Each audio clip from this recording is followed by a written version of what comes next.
अस्सलाम वालेकुम। नप्पी पई गड्डी थल्ले।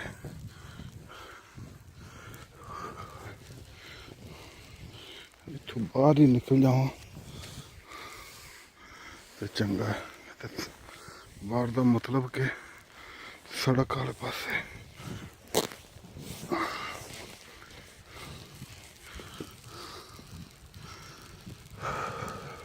मेरे मालिका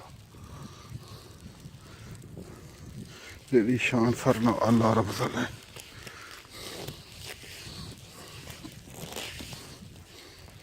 किते धुप ते किते छां, किते ठंड ते किते गर्मी।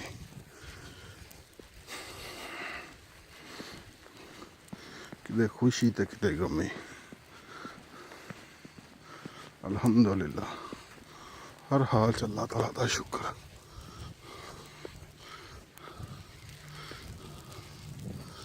पैर थोड़े जे ना जी महसूस होने थक गए ने, क्योंकि ऑटोमैटिक पैर ना थल्ले बूट दे ब्रेक लाने की कोशिश करते हैं।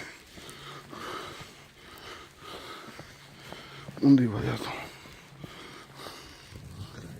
एक रास्ता इधर को जाता है, ये पता नहीं किधर को जाता है, तो मैं इधर को जाना है।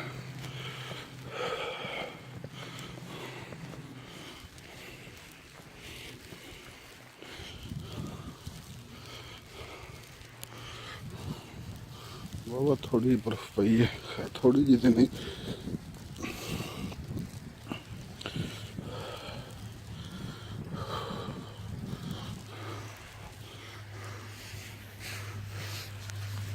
चलो ठीक है फिर,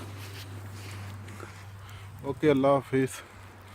दुआओं की गुजारिश आप सबको जुल्कर नज़र का सलाम। ओके अल्लाह हाफिज़। तां थोड़ा पानी भी बहा के बंद ना करा, नाल नाला जान डया। उनकी की पोजीशन है,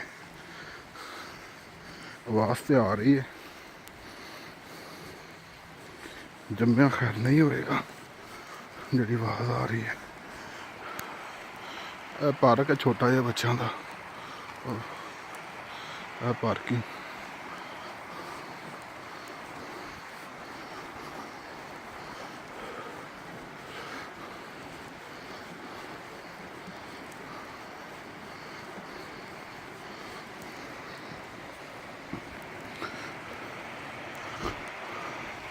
दरख्तों उत्ते जी बर्फ डिगी पई है ना, इनकी अल्लाह ताला ने अपनी एक खूबसूरती रखी है।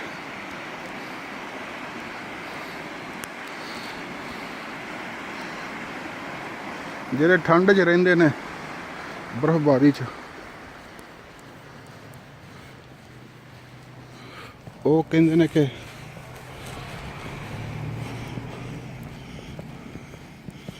गर्म इलाका होवे असीं उत्थे जाइए,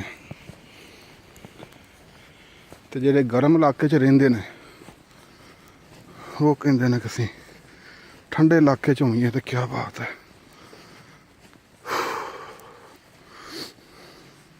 इंसान नूं हर हाल च अल्लाह ताला दा शुक्रगुजार ही होना चाहिए।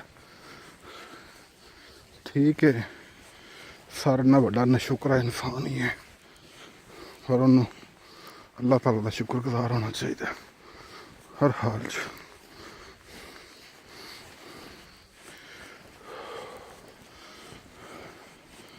तो तू नाला मेरे ख्याल नाल दहाई दिंदा कि नहीं पता नहीं,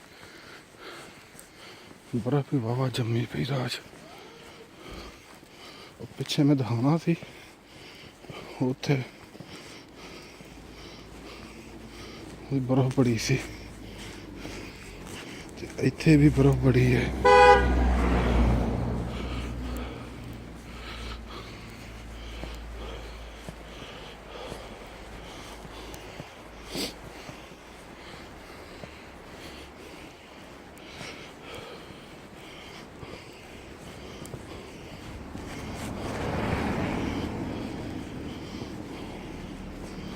वो तो अगू साइड से होके ना फिर मैं भी वेखना की पोजीशन है नाले दी। तोड़ दरख्त चिट्टे चिट्टे ने,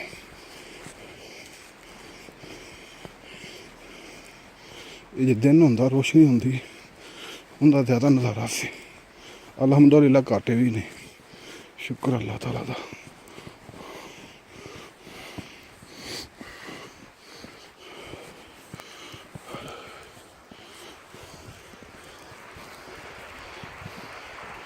ਬਰਫ਼ ਦੇ ਵਿੱਚ ਕੋਈ ਨਹੀਂ ਜੰਮੀ,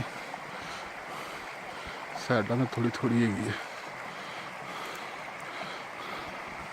ओके फिर अल्लाह हाफिज़। आप सबको दुआ की गुजारिश कर रहे हैं।